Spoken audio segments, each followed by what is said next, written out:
No leader can avoid pushback. We all experience it now and then.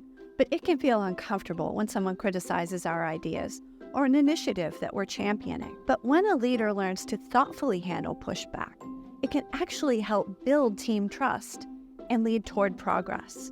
To find out how leaders can put this strategy into action, we recently interviewed Phil Clampett, the Blair Endowed Chair in Communication at University of Wisconsin-Green Bay, and author of the book, Leading with Care in a Tough World, which he co-authored with Bob DeCook. In this video, he'll share strategies that you can use to handle pushback wisely, build team trust, and move together toward progress.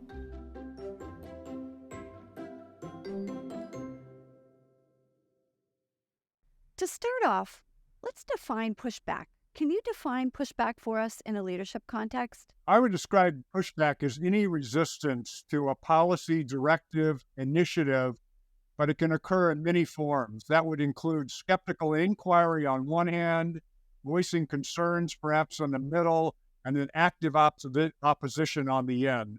You argue that leaders can use pushback to build trust. I think a lot of people may find this idea surprising.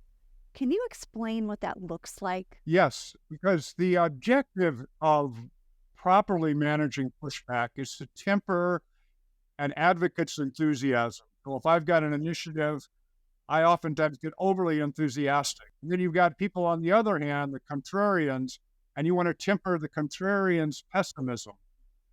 So by properly managing pushback, I think you do three things that are essential to trust.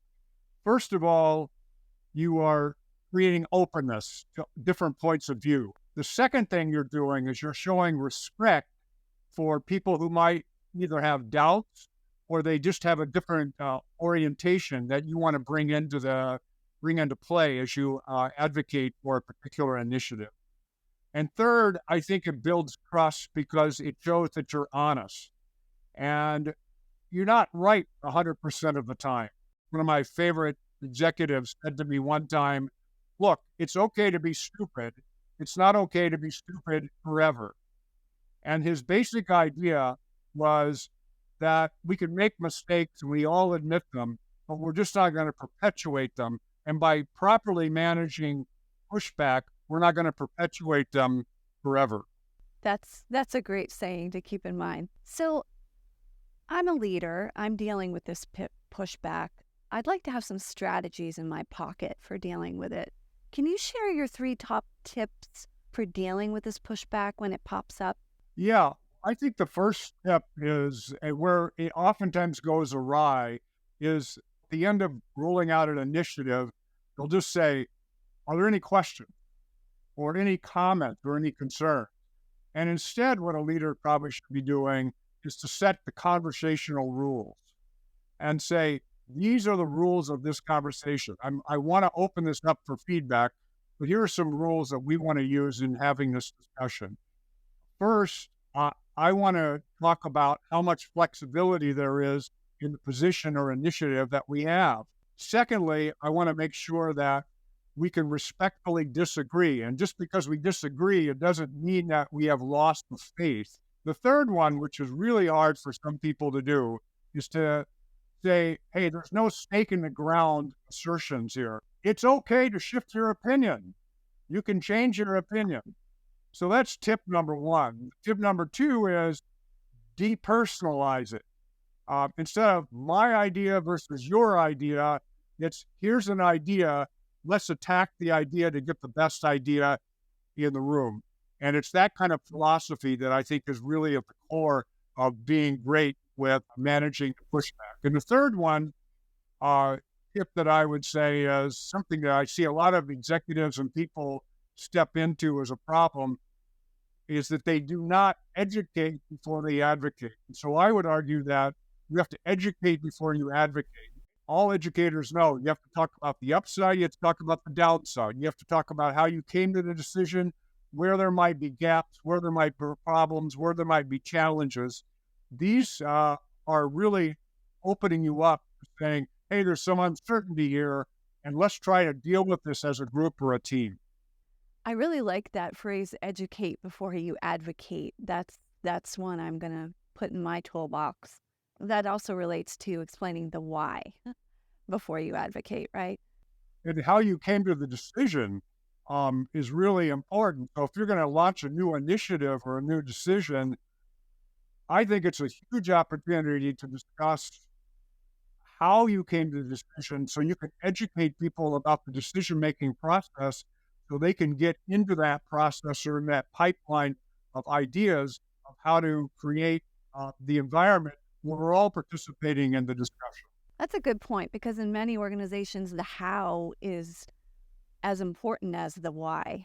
So this leads into my next question, which is you have some really useful vocabulary for dealing with pushback in these situations. Can you share some words and phrases that leaders could apply when this happens? Oftentimes, the executives I see or leaders I see have the right sentiments, but they don't know how to do it.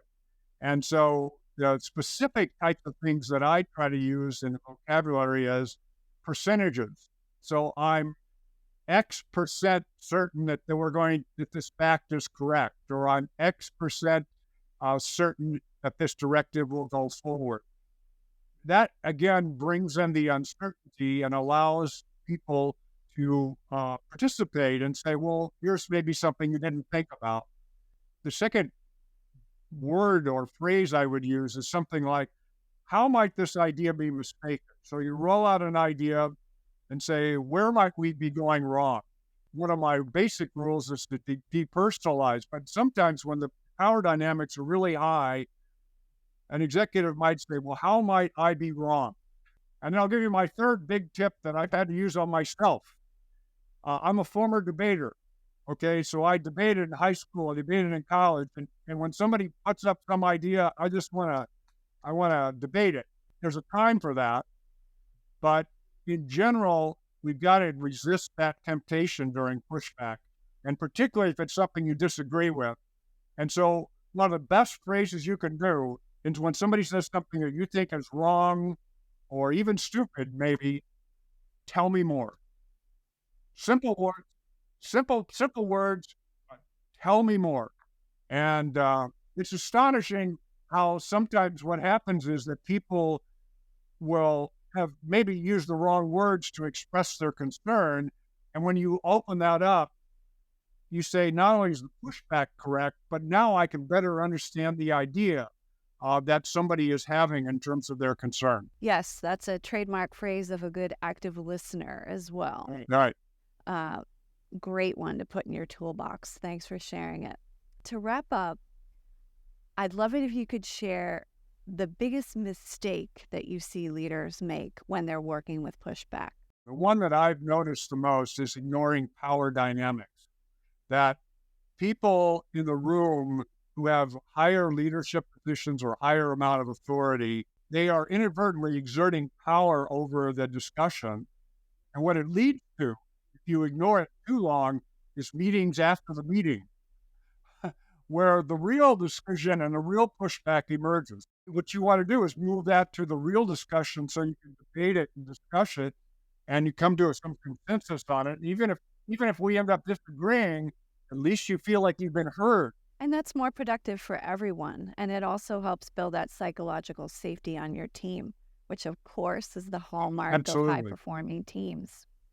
Absolutely. Well, this has been great. Thank you for sharing these strategies that leaders can bring back and use the next time they run into pushback with their teams. Thanks again, Phil. Thank you. To get more information from Phil Clampett, please read the full article, 5 Ways Leaders Can Turn Pushback into Progress, on the MIT SMR website. Thanks for watching.